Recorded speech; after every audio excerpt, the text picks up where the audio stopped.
मेरे दोस्त, आईएएस की परीक्षा में पूछा गया ये प्रश्न है और इस प्रश्न के माध्यम से हम आपको पूरे कॉन्सेप्ट को डिलीवर करने वाले हैं।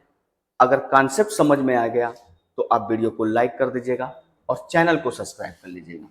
सवाल यह है कि कह रहा है कि एन स्क्वायर, यानी एन है एक कोई नंबर, इसका स्क्वायर किया गया तो रिजल्ट ये प्राप्त हुआ है, तो एन में कुल कितने अंक हैं। मेरे दोस्त एक बात ध्यान रखिएगा, अगर हम एक का स्क्वायर करते हैं तो परिणाम एक आता है।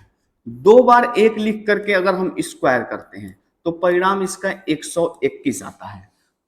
अब ध्यान से समझिए क्या कॉन्सेप्ट है।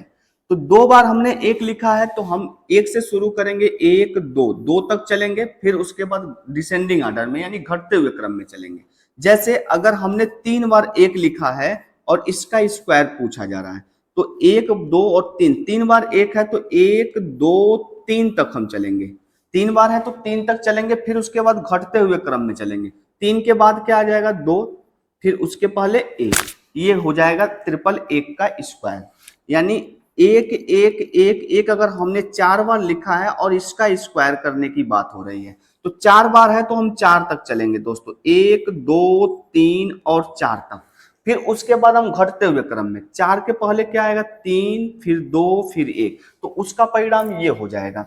अगर हम पांच बार एक एक को लिख रहे हैं और इसका स्क्वायर कर रहे हैं तो हम क्या लिखेंगे, एक, दो, तीन, चार, पांच, पांच तक चलेंगे, फिर घटते हुए क्रम में चार, तीन, दो, एक। तो कुल कितने डिजिट हैं इसमें, पांच डिजिट है, तो बीच में संख्या क्या आ जाएगी, पांच तक चलना पड़ेगा। तो इसी प्रकार यहाँ पे जो संख्या थी, एक, दो, तीन, चार, पांच, छह, सात, आठ, नौ तक हम चले हैं, फिर नौ के बाद घटते हुए क्रम में चले हैं। इसका मतलब जो एन होगा उसमें जो संख्या होगी वो कितने डिजिट में लिखी गई होगी, नौ डिजिट में, यानी नौ बार एक लिखी गई होगी। तो इसका करेक्ट आंसर क्या हो जाएगा मेरे दोस्त, ऑप्शन नंबर बी, ये नौ बार एक लिखा जाएगा, एक, दो, तीन, चार, पांच, छह, सात, आठ, नौ, ये इसका स्क्वायर होगा ये संख्या। क्लियर है?